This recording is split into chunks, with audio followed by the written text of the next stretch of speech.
আজকে সমস্ত ছাত্রছাত্রীদের উদ্দেশ্যে আমি রতন কুমার চন্দ, শিক্ষক, শিক্ষকতার সাথে যুক্ত, কয়েকটা কথা বলছি। তোমাদের যদি আমার এই কথাগুলি কোনো কাজে লাগে তাহলে আমারও খুব ভালো লাগবে। আমি বিশেষ করে ছাত্রছাত্রীদেরকে বলবো যে আজকে আমরা সমগ্র বিশ্ব করোনা থাবায় আক্রান্ত। আজকে কি অবস্থা সমস্ত বিশ্বে, আমরা দেখতে পাচ্ছি যে বিশ্বে আক্রান্ত প্রায় 40 লাখ করোনা রোগে আক্রান্ত। তাছাড়া বিশ্বে প্রায় 2,72,000-এর মতো রোগী মারা গেছে। শিক্ষা ব্যবস্থা ভেঙে পড়েছে, অর্থনীতি ভেঙে পড়েছে, সমস্ত ভারতবর্ষ থেকে আরম্ভ করে বিশ্ব সবাই আক্রান্ত, ভেঙে পড়েছে, স্তব্ধ গোটা বিশ্ব। তো এটা আমরা সবাই জানি। বিশেষ করে যে ছাত্র সমাজ, শিক্ষা ব্যবস্থা ভেঙে পড়েছে। তো এখন ই লাইনে ক্লাস তোমরা দেখতে পাচ্ছ বিভিন্ন চ্যানেলে, তোমরা দেখতে পাচ্ছ বিভিন্ন গুণী শিক্ষক শিক্ষিকারা ত্রিপুরা রাজ্যের বিভিন্ন চ্যানেলে ওনারা ই ক্লাসের মধ্যে দিয়ে তোমাদেরকে পাঠদান করছেন। এটা তোমরা ঘরে বসেও যারা ছাত্রছাত্রীরা আছো তোমাদের অনেক হয়তো উপকারে কাজে লাগবে। আমি সেই পরিপ্রেক্ষিতে আজকে বিশেষ করে নবম, দশম এবং একাদশ শ্রেণীতে গ্রামারের একটা পার্ট নিয়ে আমি আলোচনা করতে চাই। যদি আমার আলোচনাটা তোমাদের কাছে ভালো লাগে তাহলে তোমরা এটাকে সুন্দর মনে গ্রহণ করবে। আমার মনে হয় ভালো লাগাটাই স্বাভাবিক। তোমরা ওইভাবে আরও ভালো করে বোঝার চেষ্টা করবে। আমি তোমাদেরকে কিছু বলছি, তোমরা যারা আছো তোমরা খাতা কলম নিয়ে তোমরা আমার কথাগুলি শুনতে পারো। বিশেষ করে আমরা এখন সিবিএসসির আন্ডারে এনসিইআরটি কারিকুলামে আমাদের যে গ্রামারের পাঠগুলি আছে, বিশেষ করে নবম শ্রেণী, দশম শ্রেণী এবং একাদশ শ্রেণী, তার মধ্যে আছে টেন্স, মডেলস, অ্যাক্টিভ ভয়েস এবং passive voice, subject verb agreement, reported speech, clauses, determiners এবং প্রিপোজিশন। এইগুলি নবম শ্রেণীর মধ্যে গ্রামারের মধ্যে সিবিএসই সিলেবাসের অন্তর্ভুক্ত। সেম জিনিসগুলি দশম শ্রেণীতে আছে। এর মধ্যে কিছু কিছু কাটছাট করে একাদশ শ্রেণীতে শুধু করেছে ডিটারমিনার আছে, টেন্স আছে, ক্লজ আছে, মডেলস আছে এবং অ্যাক্টিভ এবং প্যাসিভ ভয়েস আছে। তাহলে আমরা দেখতে পাচ্ছি নবম শ্রেণী, দশম শ্রেণী এবং একাদশ শ্রেণীর মধ্যে ভয়েসটা কমন। ভয়েস যেমন নবম শ্রেণীতে আছে, তেমনি দশম শ্রেণীতে আছে, তেমনি একাদশ শ্রেণীতে আছে। এখন অনেক ছাত্রছাত্রীরা প্রশ্ন করতে পারো যে দ্বাদশ শ্রেণীতে কি হলো, দ্বাদশ শ্রেণীতে গ্রামার কি কি আছে? আপনি তো নবম শ্রেণী বললেন, দশম শ্রেণী বললেন, একাদশ শ্রেণী বললেন, দ্বাদশ শ্রেণী মানে 12-এ কোনো গ্রামার নেই। এটা ছাত্রছাত্রীদের জন্য একটা সুখবর। আমি এটা পরে আলোচনায় আসবো আরেকদিন। দ্বাদশ শ্রেণীতে কোনো গ্রামার নেই, যেটা নবম শ্রেণী, দশম শ্রেণী এবং দ্বাদশ শ্রেণীতে আছে। তাহলে তিনটা ক্লাসের মধ্যে ভয়েসটা কমন। আজকে তাহলে আমরা তোমাদের উদ্দেশ্যে ভয়েসটা নিয়ে আলোচনা নিশ্চয়ই করতে পারি। তোমরা খাতা কলম নিয়ে তোমরা রেডি থাকো এবং তোমরা প্রয়োজনে তোমরা এগুলি লিখে নাও। আমরা সাধারণত ভয়েসটা নিয়ে আলোচনা করতে পারছি। দেখো তোমরা, ভয়েস, ভয়েস, ভয়েস, এই ভয়েসটা 9-এ যেমন আছে, 10-এ তেমনি আছে, 11-এ তেমনি আছে। ঠিক আছে? তো আমরা এখানে এই ভয়েসটাকে দেখো আমরা কিভাবে বুঝাতে পারি। ভয়েসটাকে আমরা ভাগ করতে পারি active voice, passive voice, passive voice এবং quasi passive voice. Quasi passive voice, quasi passive voice. আমরা এই ভয়েসটাকে আমরা তিনটা ভাগে ভাগ করতে পারি: active voice, passive voice, quasi passive voice. অর্থাৎ ভয়েস তিন রকমের। তোমরা হয়তো বেশিরভাগই শুনে এসছো যে অ্যাক্টিভ ভয়েস এবং প্যাসিভ ভয়েস। আজকে আবার একটা নতুন নাম পেলে কোয়াসি প্যাসিভ ভয়েস। এখন আসলে ভয়েস জিনিসটা কি? ভয়েস জিনিসটা কি? আমরা ভয়েসটা বলবো একটা কথাই, voice is the form of the verb which indicates whether the subject does not work or something has been done to it. অর্থাৎ বাংলা বললে যা দাঁড়ায়, ক্রিয়ার প্রকাশভঙ্গি বলে দেয় আমাদেরকে কর্তা কাজটি নিজে করছে না কর্তার দ্বারা কোনো কাজ করা হচ্ছে। এটাকেই আমরা ভয়েসের সংজ্ঞাটা বলতে পারি। তো ভয়েস হচ্ছে দুইটা, অ্যাক্টিভ ভয়েস কি এবং প্যাসিভ ভয়েস কি, আগে এটা একটু জেনে নেওয়া ভালো। অ্যাক্টিভ ভয়েসটা হচ্ছে when the subject is the agent or doer of the action, the verb is in the active voice.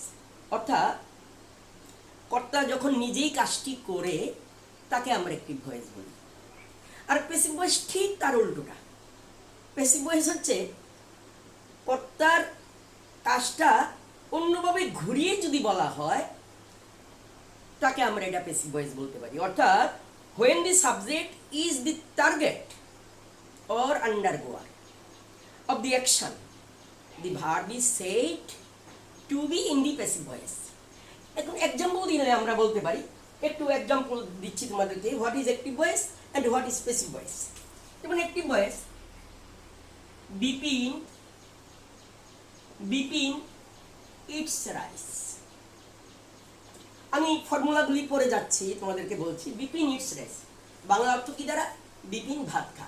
এটার মধ্যে এটাকে আমরা সাবজেক্ট বলবো, এটাকে আমরা ভার্ব বলবো, এটাকে আমরা অবজেক্ট বলবো। এটা অ্যাক্টিভ ভয়েস, বিপিনের দ্বারাই কাজটা হচ্ছে। এখন প্যাসিভটা কি? প্যাসিভটা উল্টা। অর্থাৎ আমি তোমাদেরকে আবারও বলছি, ফর্মুলাগুলি দিয়ে আমি সিরিয়াল বলবো। এবার এটা হচ্ছে অ্যাক্টিভ ভয়েস, অ্যাক্টিভ ভয়েস। আর প্যাসিভ ভয়েস হচ্ছে rice is eaten, rice is eaten by Bipin. তোমরা একটু এটা প্যাসিভ ভয়েস, প্যাসিভ ভয়েস দেখো। বিপিন ইটস রাইস, বিপিনের দ্বারাই কাজটা হচ্ছে, ঠিক আছে? ঠিক একই কথাটাকে একটু ঘুরিয়ে বলা হচ্ছে, rice is eaten by Bipin, এটা প্যাসিভ ভয়েস, ঠিক আছে?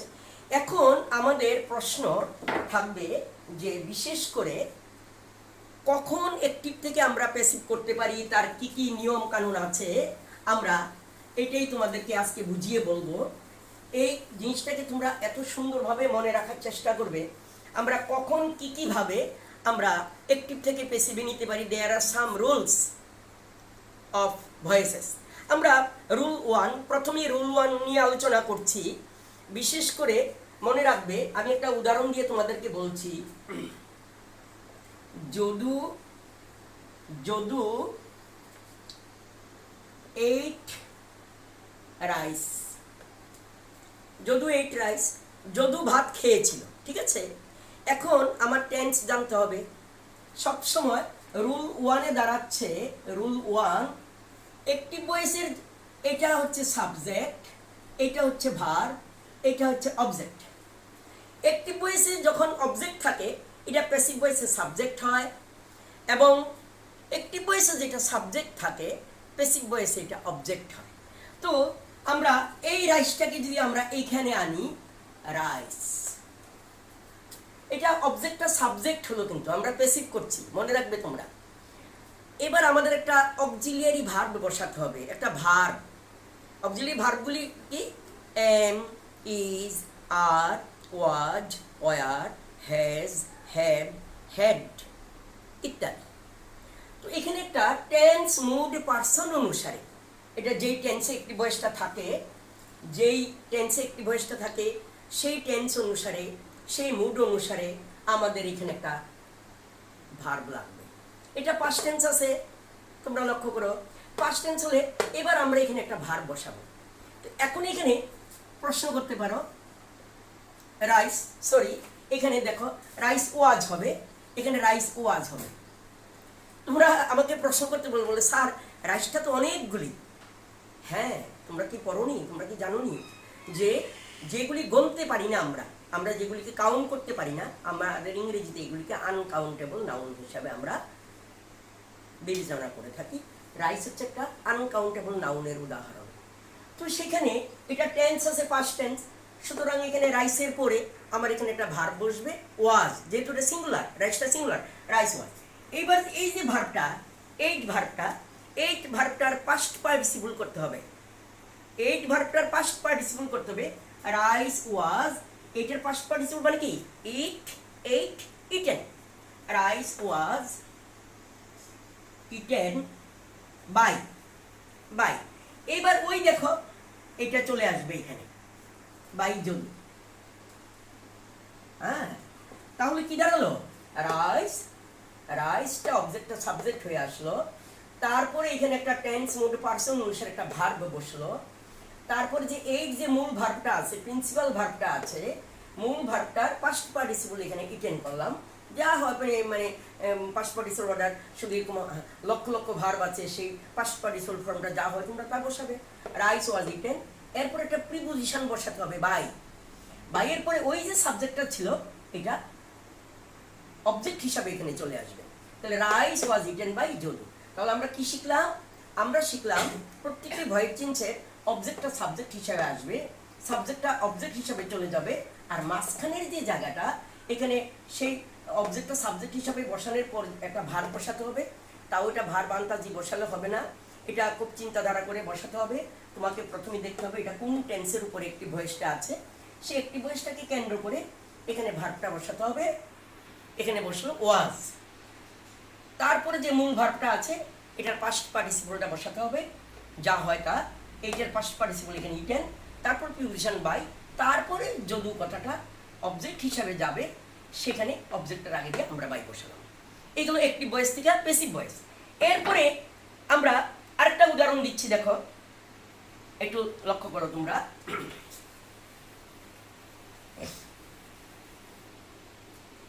দেখো এবার উদাহরণটা দিচ্ছি present continuous tense. Present continuous tense মানে কি, যে সমস্ত ভার্বের শেষে তেসে, ইতেসে, তেসেন, ইতেসেন, তেছিলি, ইতেছিলি এই কথাগুলি যুক্ত থাকে, অর্থাৎ মূল ভার্বের শেষে আইএনজি থাকবে, প্রিন্সিপাল ভার্বের শেষে আইএনজি থাকবে এবং অক্সিলিয়ারি ভার্ব থাকবে। গঠনটা কন্টিনিউয়াস টেন্সের গঠনটা মানে কি, subject plus auxiliary verb plus PV principal verb, ING, subject verb PB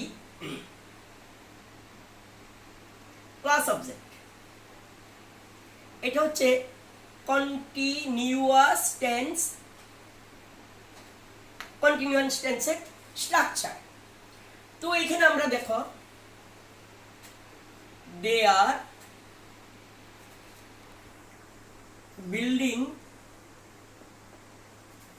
building দি ওয়াল, তারা এখানে একটা বিল্ডিং নির্মাণ করছে, তারা বলতে এখানে শ্রমিকরা। তো এখানে আমরা আগে যে কথাগুলি বলেছিলাম, যে উদাহরণগুলি, এগুলি ইনডিফিনিট টেন্সের আমরা করেছি। এইবার আমরা তোমাদেরকে করাচ্ছি কন্টিনিউয়াস টেন্সে। তো সেখানে আবার আগের মতো আনো, দি ওয়াল আনলাম। এবার বলো তো দেখি এটা কোন টেন্সে, এটা হচ্ছে present continuous tense. Present continuous tense আমরা কিভাবে বুঝলাম, প্রেজেন্ট কন্টিনিউয়াস টেন্সের এইখানে সাবজেক্টের পরে সবসময় এম ইজ আর থাকবে, আর মূল ভার্বের সাথে আইএনজি, এটা হলো প্রেজেন্ট কন্টিনিউয়াস টেন্স। তো এখানে দি ওয়ালটা একটা ওয়ালের কাজ অনেক শ্রমিকরা করছে, দি ওয়াল ইজ, টেন্স অনুসারে আমরা ইজ বসালাম। আর এই যে আইএনজি কথাটা আছে, মূল ভার্বটা হলো বিল্ড, হ্যাঁ বিল্ড। এই আইএনজি কথাটার জন্য এখানে তুমি বিং বসাবে, দি ওয়াল ইজ বিং। এবার রয়ে গেল ভার্বটা আমার এখানে বিল্ড রয়ে গেল, এই বিল্ডটা হবে BUILT, বিল্ড, ওই যে পাস্ট পার্টিসিপল, কেমন, দি ওয়াল ইজ বিং বিল্ড, আবার বাই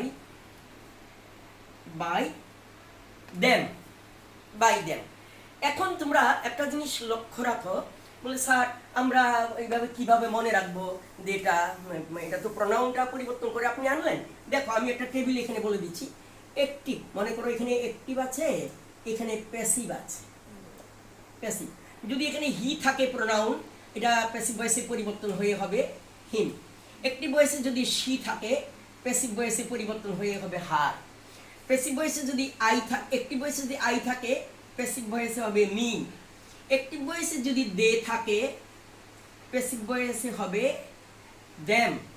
অ্যাক্টিভ ভয়েসে যদি উই থাকে, প্যাসিভ ভয়েসে হবে আস। অ্যাক্টিভ ভয়েসে যদি প্রোনাউনটা ইউ থাকে, প্যাসিভ ভয়েসে প্রোনাউনটা অপরিবর্তিত থাকবে, ইউই থাকবে। তো আমরা এখানে দে থাকলে দ্যাম হবে, এখানে হি থাকলে হিম হতো, এখানে সি থাকলে হার হতো, এখানে আই থাকলে মি হতো, এখানে দে আছে দ্যাম হয়েছে, এখানে যদি উই থাকতো উইটা আস হতো, যদি এখানে ইউ থাকতো ইউটা অপরিবর্তিত অবস্থা ইউই থাকবে। এটা অ্যাক্টিভ এবং প্যাসিভ ভয়েসে প্রোনাউনগুলি পরিবর্তন হয়। তো আমরা এখানে কি শিখলাম? যে কোনো কন্টিনিউয়াস টেন্সের উদাহরণগুলি তোমরা মনে রাখবে। কন্টিনিউয়াস টেন্সে অক্সিলারি ভার্বের পরে বিং বসাতে হয়, বিং বসানোর পরে ওই মূল ভার্বটা যেটা আইএনজি ছাড়া যে ভার্বটা থাকবে, আইএনজি ছাড়া বিল্ড ছিল, তখন বিল্ডার বিল্ড হবে, এরপরে বাই দেম। তো এইবার তদ্রূপ এবার যে কোনো কন্টিনিউয়াস টেন্সে তুমি এমন করতে পারো। এইবার আমরা চলে যাব প্রেজেন্ট পারফেক্ট টেন্স সম্পর্কে। প্রেজেন্ট পারফেক্ট টেন্স দেখো, একটু লক্ষ্য করো। প্রেজেন্ট পারফেক্ট টেন্সের স্ট্রাকচারটা আগে তোমাদেরকে বলে দিই। Present not only present perfect tense, শুধু পারফেক্ট টেন্স। এবার প্রেজেন্ট পারফেক্ট হতে পারে, পাস্ট পারফেক্ট হতে পারে, ফিউচার পারফেক্ট হতে পারে, ঠিক আছে? তো তো আমরা আগে পারফেক্ট টেন্সের এটা স্ট্রাকচারটা দেখো। স্ট্রাকচারটা হলো সাবজেক্ট প্লাস হ্যাজ অথবা হ্যাভ অথবা হ্যাড। এই যে হ্যাজ হ্যাভ হ্যাড, হ্যাডটা কিন্তু পাস্ট, আর এই দুইটা হচ্ছে present perfect tense. Have subject has have had plus PV সাথে past participle, past participle, past participle plus other part, other part. Subject, আবার বলি সাবজেক্ট হ্যাজ হ্যাভ অথবা হ্যাড, মূল ভার্বের পার্টিসিপল, এরপরে তো other part of the sentence বসেই যাবে। এবার আমরা উদাহরণ দ্বারা তোমাদেরকে বোঝানোর চেষ্টা করছি, খুব ভালো করে দেখো। দি villagers, the villagers have elected him the president, the president, the president। এটা একটা প্রেজেন্ট পারফেক্ট টেন্সের আমি একটা এক্সাম্পল নিলাম, খুব ভালো করে লক্ষ্য রাখো। এটা সাবজেক্ট, এটা অক্সিলারি ভার্ব, এটা পাস্ট পার্টিসিপল অবস্থায় আছে, এটা অবজেক্ট। আচ্ছা, এখন একটা জিনিস তোমাদেরকে স্মরণ করিয়ে দিতে চাই, সবসময় মনে রাখবা, বিশেষ করে পারফেক্ট টেন্স যদি হয়, পাস্ট পার্টিসিপলটা নিয়ে তোমাদের এত মাথা ঘামানোর কোনো প্রয়োজন নাই। পাস্ট পার্টিসিপলটা একটি ভয়েসের মধ্যে দেওয়া থাকে, যে কোনো পারফেক্ট টেন্স পাস্ট পার্টিসিপল দেওয়া থাকে, মূল ভার্বটার পদান্তর করে এটা পাস্ট পার্টিসিপল রূপটা দেওয়া থাকে। কিন্তু যেগুলি অন্যগুলির ক্ষেত্রে লাগে আমরা পাস্ট পার্টিসিপল চিন্তা ভাবনা করে করতে হয়, কিন্তু আমাদের পারফেক্ট টেন্সের ক্ষেত্রে এটা লাগবে না। সেম আবার আগের মতো আমরা নিয়ে আসি, হিমটা নিয়ে আসো এখানে হি। এবার একটু লক্ষ্য রাখো, দের দি ভিলেজার্সের পরে হ্যাভ বসলো, তো হি তো সিঙ্গুলার নাম্বার, তো হি যদি সিঙ্গুলার নাম্বার হয় এখানে হবে হি হ্যাজ। এরপরে প্যাসিভ ভয়েস এখানে বিন বসবে, লক্ষ্য রাখবে, বিং না বিন, হি হ্যাজ বিন। এরপরে আবার ওই পাস্ট পার্টিসিপল যেটা আমাদের এখানে দেওয়া থাকে, he has been elected, he has been elected. Other পার্টটা আমরা বসিয়ে নেই, the president, president, he has been elected the president, he has been elected the president by ওই যে the villagers, by the villagers, he has been elected the president by the villagers, অর্থাৎ গ্রামবাসীরা তাকে president হিসাবে নির্বাচন করেছে। এখন এই গেল প্রেজেন্ট পারফেক্ট টেন্স সম্পর্কে তোমাদের, অ্যাক্টিভ থেকে আমরা কিভাবে প্যাসিভে নেব এটা আমি বললাম। এবার দেখো কতগুলি ডাবল অবজেক্ট থাকে। এই ক্ষেত্রে ভয়েসটা তুমি কি করবে? ডাবল অবজেক্ট, একটা সেন্টেন্সের মধ্যে, একটি ভয়েসের মধ্যে অনেক সময় ডাবল অবজেক্ট থাকে, তখন আমরা কি করব? দেখো, my father gave me a smartphone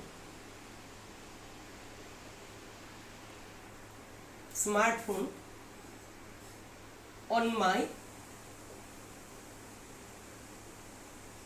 birthday. নিশ্চয়ই বুঝছো অর্থটা? আমার বাবা আমার জন্মদিনে আমাকে একটি স্মার্টফোন দিয়েছিল আর কি। My father gave me a smartphone on my birthday. তো এখানে দেখো, আমি আগেই বলেছিলাম ডাবল অবজেক্ট। ডাবল অবজেক্ট থাকলে কি করতে হয়? যেমন অবজেক্টগুলি আগে তোমাদেরকে আমি ফাইন্ড আউট করে দিচ্ছি। মি এটা একটা অবজেক্ট, এ স্মার্টফোন এটা একটা অবজেক্ট। তো এই দুই ক্ষেত্রে আমাদের একটা কনফিউজ হওয়ার মতো একটা অবস্থা হয়। আমরা কি করব, কোনটাকে কি করব? না, কোনো চিন্তার কোনো কারণ নেই। এটার মধ্যে যে কোনো একটা অবজেক্টকে আমি সাবজেক্ট হিসাবে নিয়ে আসবো, যে কোনো একটা অবজেক্টকে আমার খুশি মতো। আমিও তো মিটাকে যদি পরিবর্তন করে আনি, ওই প্রনাউন পরিবর্তন করে মিটাকে পরিবর্তন করে আনতে গেলে আমি এটাকে আই করব। আর এখানে যদি নাকি বস্তুবাচক কোনো কিছু থাকে, এটার অবজেক্টটা ওইটাই থাকবে। আমি যদি এই মি না আনি, আমি এই স্মার্টফোন আনলাম, আমি এই স্মার্টফোন নিয়ে আসতে পারি। তাহলে এখন মিটা তো আবার থেকে যাবে। তখন এটাকে আমরা ব্যাকরণের ভাষায়, ইংরেজি গ্রামারের ভাষায় আমরা কি বলবো? এটাকে আমরা বলবো ডিটেইনড অবজেক্ট বা রিটেইনড অবজেক্ট। একটা অবজেক্ট থেকে যাবে, যেটা থেকে যাবে ডিটেইন করবে, অর্থাৎ সেখানে থাকবে, সে আর আসতে পারবে না, ওটাকে আমরা বলবো ডিটেইনড অবজেক্ট অথবা রিটেইনড অবজেক্ট। তো তোমরা খুশি মতো আনতে পারো। আমি এখানে মনে করো এই স্মার্টফোনটা নিয়ে আসলাম, এ স্মার্টফোন। এবার আবার ভার্ব দিতে হবে, খুব ভালো করে লক্ষ্য রাখবে। আগেই বলেছি অবজেক্টটা সাবজেক্ট হিসাবে আসার পর এখানে টেন্স, মুড, পার্সন অনুসারে একটি ভার্ব লাগবে। এবার ভার্ব বসাতে গিয়ে আমাদের লক্ষ্য রাখতে হবে এটা কোন টেন্সের উপর আছে। এটা আছে গেভ, দ্যাট ইজ গিভেন। গেভটা পাস্ট টেন্স, তো আমার এখানে এ স্মার্টফোন যেহেতু সিঙ্গুলার, আমার এখানে বসলো ওয়াজ। ঠিক আছে, এবার আবার মূল ভার্বের পাস্ট পার্টিসিপল গেভটা, এই যে গেভটা মূল ভার্বটা, এই মূল ভার্বটাকে কেন্দ্র করি তো আমি ভার্বটা আনলাম। এবার আবার গেভের পাস্ট পার্টিসিপল কি হবে? গেভের পাস্ট পার্টিসিপল হবে গিভেন। গিভেন। তাহলে ওই আমার তো একটা অবজেক্ট থেকে গেল, যেটা রিটেন্ড অবজেক্ট বা আমরা ডিটেন্ড অবজেক্ট বলি। ওই অবজেক্টটাকে আমি বসাবো গিভেন। এরপরে বসাবো বাই প্রিপোজিশন। এরপর ওই যে my father, by my father. তাহলে কি দাঁড়ালো দেখো, a smartphone was given me by my father. এরপরে বলে স্যার আমি করব, আমি স্মার্টফোন আনবো না, আমি মিটাকে। ঠিক আছে, তখন এই স্মার্টফোনের জায়গায় এখানে তুমি আই বসাতে পারো। ঠিক আছে, এরপর এরপর আবার আই ওয়াজ গিভেন। এবার মিটাকে আবার পাল্টাবে। তো মিটা তো আমার এখানে, আমি মিটাকে আই করে নিয়ে আসলাম, তাহলে আমার কি রইলো? ওই স্মার্টফোনটা থাকবে, এখানে লিখবে এ স্মার্টফোন। আবার বাই মাই ফাদার। তাহলে অর্থটা কি দাঁড়ালো? প্রথমটা হলো a smartphone was given me by my father, অথবা আমি এ স্মার্টফোন আনবো না, আমি মি করে আনবো, তখন I was given a smartphone by my father. অর্থাৎ ডাবল অবজেক্ট থাকলে তোমরা সবসময় মনে রাখবে, যে কোনো একটা অবজেক্টকে তুমি সাবজেক্ট করে আনবে, আরেকটা থাকবে, যেটা থাকবে ওটা ইংরেজিতে ডিটেন্ড অবজেক্ট অথবা রিটেন্ড অবজেক্ট, অর্থাৎ থেকে যাওয়া যে কর্মপদটা এটা ওইখানে থাকবে। এবার মজার জিনিস দেখো, আমরা তখন বাই বাই দিয়ে অনেকগুলি কথা বললাম। এবার সব ক্ষেত্রে বাই বসে না। এর আগে যেটা কোশ্চেন ওয়ার্ডের ভয়েস চেঞ্জ কিভাবে করবে এটাও দেখাচ্ছি তোমাদেরকে। দেখো, I shall give you a camera.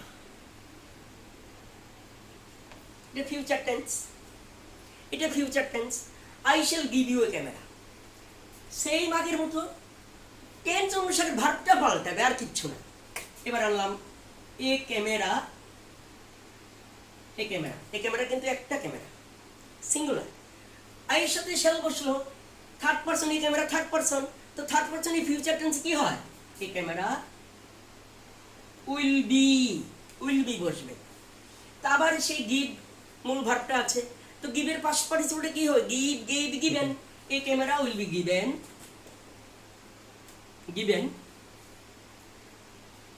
a camera will be given you by me। এখানেও লক্ষ্য রাখো দুইটা অবজেক্ট, এখানে একটা আছে ইউ, এখানে একটা ক্যামেরা। ওই আমি কি করলাম, ক্যামেরাটাকে নিয়ে আসলাম, ইউটাকে রেখে দিলাম, এটা ডিটেন্ড অবজেক্ট হিসাবে থেকে গেল। এবং এটা যদিও ফিউচার টেন্সের উদাহরণ, এই camera will be given you by me, এই camera will be given you by me. এইবার আমরা এটা সবগুলি ক্ষেত্রে তোমরা বাই প্রিপোজিশনটা শুনতে পাচ্ছ, বারবার বাই প্রিপোজিশনটা শুনতে পাচ্ছ। এখন এরকম কতগুলি ব্যাপার আছে যে সবগুলির মধ্যে তোমার বাই বসবে না, অনেক ক্ষেত্রে প্রিপোজিশন বাই বসবে না। তখন আমরা কি করব, আমি শেষ দিকে চলে আসছি, এরপর তোমাদেরকে কোয়াসিভ ভয়েসটা বলবো, একটু মন দিয়ে শোনো। বাই বসবে না এরকম কতগুলি ভয়েস চেঞ্জ আছে যেটার মধ্যে বাই প্রিপোজিশন বসে না। হ্যাঁ, প্রিপোজিশন বসবে নো ডাউট, অনেক রকমের প্রিপোজিশন আছে, টু বসতে পারে, উইথ বসতে পারে, অন বসতে পারে, অ্যাট বসতে পারে, ঠিক আছে, কিন্তু হয়তো বাই বসবে না। তো আমরা বলি স্যার আমরা কিভাবে মনে রাখবো এই ভয়েস চেঞ্জগুলোর মধ্যে বাই বসে না? হ্যাঁ, আমি কয়েকটা উল্লেখ করে দিচ্ছি তোমাদেরকে, দেখো লক্ষ্য করো। যেমন এখানে আছে আই নো ইউ, আমি তোমাকে চিনি বা আমি তোমাকে জানি। হ্যাঁ, তো এখানে এটা অবশ্যই প্রেজেন্ট ইনডিফিনিট টেন্সে, তো এখানে সে আবার আগের মতো ইউ আনো, এটা প্রেজেন্ট টেন্স। আমার স্কেলটা নিচ্ছি, ইউটা সাবজেক্ট হিসেবে আসলো, অবজেক্টটা সাবজেক্ট হিসেবে আসলো, ইউ তো পরিবর্তন হবে না, আমি আগেই বলেছি। তো এখানে এটা নোটা প্রেজেন্ট টেন্স ইউ আর। তো এখানে নো এর পাস্ট পার্টিসিপল কি হবে, নো নিউ নুন, নো নিউ নুন। খুব ভালো করে লক্ষ্য রাখো আমার স্নেহের ছাত্রছাত্রীরা, তোমরা একটা জিনিস লক্ষ্য রাখো। এবার দেখো আমরা সবগুলির ক্ষেত্রে আগে যে পাস্ট পার্টিসিপলগুলি বসিয়ে তোমাদেরকে এক্সাম্পলগুলি দিয়ে আমি বলেছিলাম, এক্সাম্পলগুলি দিয়ে দেওয়ার মধ্যে তখন আমরা বলেছি যে পাস্ট পার্টিসিপল বসানোর পরেই আমরা বাই বসাই, তারপরেই সাবজেক্টটা অবজেক্ট হিসেবে চলে যায়। এখন এখানে কিন্তু বাই বসবে না, এখানে বসবে বাইয়ের পরিবর্তে টু। আরেকটা ঠিক আছে, আরেকটা মি হলো, তাহলে এই নুনের পরে এখানে টু বসবে। তদ্রূপ এমন কতগুলি ভার্ব আছে আমরা এগুলির ক্ষেত্রে বিশেষ করে আমরা বাই বসাবো না। আমি সেই জন্য তোমাদেরকে কয়েকটা ভার্ব বলছি, তোমরা লিখে নাও। যদি অ্যাক্টিভ ভয়েসটার মধ্যে, যেমন এখানে নো একটা ভার্ব আছে, এই জায়গায় যদি তোমার বিশেষ করে চার্ম থাকে, সারপ্রাইজ থাকে, কন্ডাক্ট থাকে, কিংবা সুখ, SHWকে নাড়া দিল, এরকম যদি ভার্ব থাকে তাহলে ওই বাইয়ের পরিবর্তে অ্যাট বসবে। যদি এখানে নু থাকে, তোমরা দেখেছ, বাইয়ের পরিবর্তে টু বসবে। যদি ভার্বটা ফিল থাকে, FILL ফিল মানে পূর্ণ করা, তাহলে বাইয়ের পরিবর্তে সেখানে উইথ বসবে। যদি সেখানে প্লিজ সন্তুষ্ট করা, PLEASE প্লিজ, তখন বাইয়ের পরিবর্তে সেখানে উইথ বসবে। এবার আমি তোমাদেরকে আলোচনা করছি, কিছুক্ষণ আগে বললাম সকল কতগুলি ওয়ার্ড যদি থাকে সেগুলির সাথে বাই বসে না। এবার আমরা আলোচনা করব ইম্পারেটিভ সেন্টেন্সের ভয়েস চেঞ্জ। লক্ষ্য রাখো, imperative, IMPERATIVE sentence. Imperative sentence হলো যেই সেন্টেন্সগুলির মধ্যে আদেশ, অনুরোধ, উপদেশ, নিষেধ, এই ভাবনাগুলি থাকে, এগুলিকে বলা হয় ইম্পারেটিভ সেন্টেন্স। সবসময় মনে রাখবা এগুলিকে ইম্পারেটিভ সেন্টেন্স। তো এটা একটি বয়সটা তো আদেশ সূচক হলো, তখন আমরা এটা কিভাবে করব? একটি বয়সটার মধ্যে একটা অনুরোধ আছে, এটা আমরা কিভাবে করব? তো আমরা প্রথমেই জেনে নেব যে ইম্পারেটিভ সেন্টেন্সের স্ট্রাকচারটা আমরা কিভাবে অ্যাক্টিভ থেকে প্যাসিভ ভয়েসে করব। প্রথমেই লিখবে, এটা মনে রাখবে তোমরা, লেট প্লাস অবজেক্ট, লেট বসাবে, তারপর অবজেক্ট বসাবে, তারপর এখানে plus B plus PV past participle, past participle. কেমন? তাহলে লেট অবজেক্ট বি পিবি এর past participle. example given, easy example given, do this work, ভালো করে লক্ষ্য রাখো। আগেই বলেছি প্রথমত লেট বসবে, এটা ইম্পারেটিভ সেন্টেন্স। এই কাজটি করো, লেট দিস ওয়ার্কটা অবজেক্ট, লেট দিস ওয়ার্ক ফর্মুলার সাথে মিলিয়ে নাও, লেট দিস ওয়ার্ক বি, এরপর পিবি এর পাস্ট পার্টিসিপল। এখানে ডুটা হচ্ছে আমার প্রিন্সিপাল ভার্ব, তো ডু এর পাস্ট পার্টিসিপল কি হবে? Do, did, done. এখানে let this work be done. Same তোমাকে এখানে বললাম, প্লিজ ওপেন দিস উইন্ডো, দয়া করে জানালাটি খুলো। এখানে প্লিজ কথা আছে। ইম্পারেটিভ সেন্টেন্স মানে কি? যেই সেন্টেন্সের মধ্যে আদেশ, অনুরোধ, উপদেশ, নিষেধ এই ভাবনাগুলি থাকে তখন তাকে আমরা ইম্পারেটিভ সেন্টেন্স বলি। তো প্লিজ কথাটা আছে, যদি প্লিজ থাকে তাহলে আবার উপরের নিয়মে তোমার করার কোনো দরকার নেই। প্লিজ কথাটা যখনই থাকবে তখন তুমি লিখবে you are requested to open this window. You are requested, আমার হাতে লেখা তো এত ভালো না, তোমরা বুঝতে পারবে না, কিন্তু আমার কথার সাথে তোমরা মিলিয়ে নাও। You are requested to open this window, তোমাকে অনুরোধ করা হচ্ছে জানালাটা খোলার জন্য। ওকে, তো আমরা এইভাবে ইম্পারেটিভ সেন্টেন্স বলি। এইবার আমরা খুব শেষ দিকে চলে আসছি। এবার আমি বলবো কোয়াসি প্যাসিভ ভয়েস। বলে এটা আবার কি? আমি তো প্রথমেই বলেছিলাম অ্যাক্টিভ ভয়েস, প্যাসিভ ভয়েস এবং কোয়াসি প্যাসিভ ভয়েস। এখন আমরা আলোচনা করব quasi passive voice.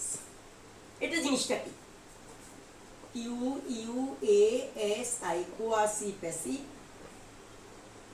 Passive voice. Quasi passive ভয়েসটা কি? আসলে জিনিসটা কি? এটা আকারে, কিন্তু আমি তো খুব সংক্ষেপে সহজ সরলে বলছি, এটা আকারে থাকবে একটি ভয়েস, কিন্তু তার ভাবনাটার মধ্যে একটা প্যাসিভ ভয়েসের ভাবনা লুকিয়ে আছে। তার অর্থাৎ আমরা কোয়াসি প্যাসিভ ভয়েসটা বলবো বিশেষ করে a quasi passive voice is active in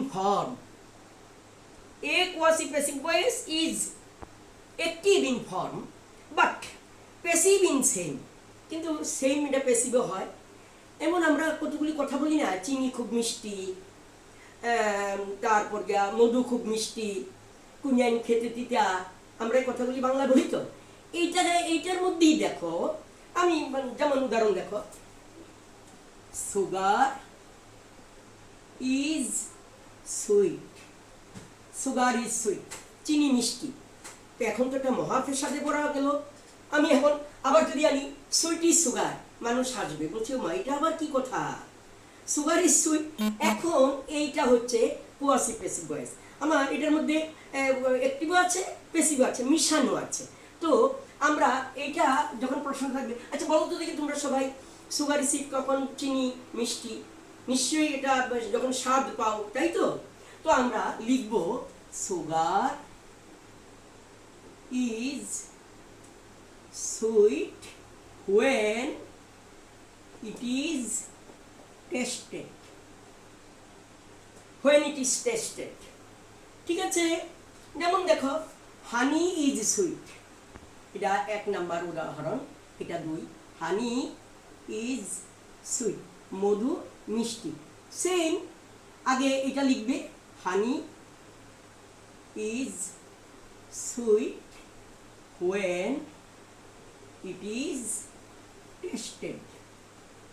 when it is tasted, এটাকে বলা হয় কোয়াসি প্যাসিভ ভয়েস।